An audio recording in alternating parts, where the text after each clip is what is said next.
সোমবার থেকে শুরু হয়েছে ৭৩তম বি.এন. মল্লিক স্মৃতি সর্বভারতীয় পুলিশ ফুটবল চ্যাম্পিয়নশিপের আসর।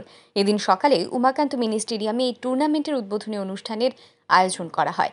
এই অনুষ্ঠানে প্রধান অতিথি তথা উদ্বোধক হিসেবে উপস্থিত ছিলেন রাজ্যের মুখ্যমন্ত্রী প্রফেসর ডাক্তার মানিক সাহা। বিশেষ সম্মানিত অতিথি হিসেবে উপস্থিত ছিলেন যুব কল্যাণ ও ক্রীড়া দপ্তরের মন্ত্রী টিঙ্কু রায়, রাজ্য পুলিশের মহানির্দেশক অমিতাভ রঞ্জন সহ অন্যান্য আধিকারিকরা। এদিন ফুটবলে লাথি মেরে টুর্নামেন্টের উদ্বোধন করেন মুখ্যমন্ত্রী। এরপর মুখ্যমন্ত্রী সহ অতিথিরা বহিরাজ্য থেকে আগত বিভিন্ন পুলিশ দলের ফুটবলারদের সাথে পরিচিত হন। এই অনুষ্ঠানে বক্তব্য রাখতে গিয়ে বহিরাজ্য থেকে আগত বিভিন্ন পুলিশ সংস্থার ফুটবল দলের খেলোয়াড়দের স্বাগত ও অভিনন্দন জানান মুখ্যমন্ত্রী। তিনি বলেন, রাজ্যের ইতিহাসে প্রথমবারের মতো এই ধরনের একটি বড় মাপের টুর্নামেন্ট অনুষ্ঠিত হচ্ছে।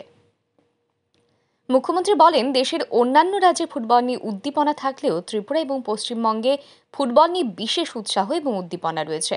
মুখ্যমন্ত্রী জানান, ৪৫টি পুলিশ ফুটবল দলের হয়ে ১,৪০০ প্রতিযোগী এই টুর্নামেন্টে অংশগ্রহণ করছেন। রাজ্যের ৩ জেলার ৫টি স্থানে এই টুর্নামেন্ট হবে। মুখ্যমন্ত্রী আরও জানান, পুলিশ সম্পর্কে অন্যদের মনে ভিন্ন ধারণা রয়েছে, কিন্তু পুলিশ জনগণকে নিরাপত্তা বিধানের পাশাপাশি বিভিন্ন সামাজিক কাজকর্ম করে থাকে।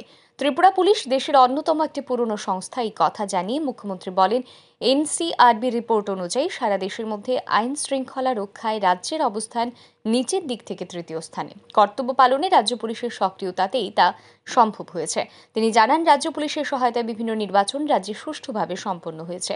গণতন্ত্র রক্ষায় রাজ্য পুলিশের এই ভূমিকা সম্পর্কে জনমনে সুদৃঢ় বিশ্বাস রয়েছে বলেই জানান মুখ্যমন্ত্রী প্রফেসর ডাক্তার মানিক সাহা। और मैं इसीलिए डीजीजी साहब को और उनका टीम को मैं धन्यवाद देना चाहता हूं। कुछ दिन पहले यहाँ पर इलेक्शन, जो हम जानते हैं यहाँ पर इलेक्शन भी हुआ है।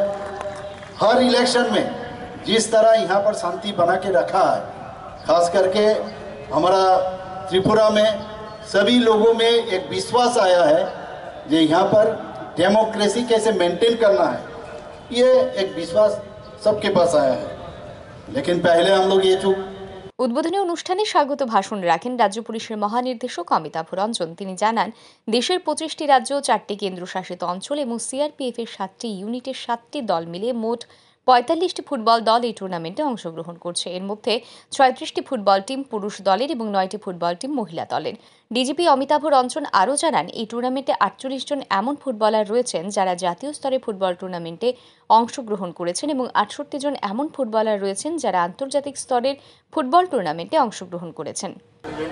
To make this a people event. I would also like to thank Minister Sports and Youth Affairs for coordinating with all stakeholders and different departments to make these games a success. All heads of government departments and Tripura Football Association also came forward and extended full support to Tripura Police for organizing this mega event in Tripura.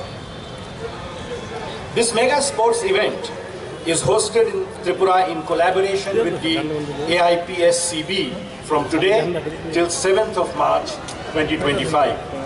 It is a matter of pride and honor to see a combined lineup of 45 police football teams, 36 of men and 9 of women, from 25 states, 4 union territories and 7 CAPF units. The players include 48 national level and 16 international level players. উল্লেখ্য, ৭৩তম B N. Mallick memorial all India police football championship আগামী ৭ই March পর্যন্ত চলবে। রাজ্যের 3টি মহকুমার মোট 5টি মাঠে এই টুর্নামেন্টের প্রতিযোগিতাগুলি অনুষ্ঠিত হবে। এই ফুটবল মাঠগুলি হল রাজধানীর উমাকান্ত মিনি স্টেডিয়াম, মোহনপুরের Tulabagan stadium, Jirania Sachindra colony ground, Jampuijala ground এবং উদয়পুরের চন্দ্রপুর গ্রাউন্ড। ব্যুরো রিপোর্ট, আর ই নিউজ।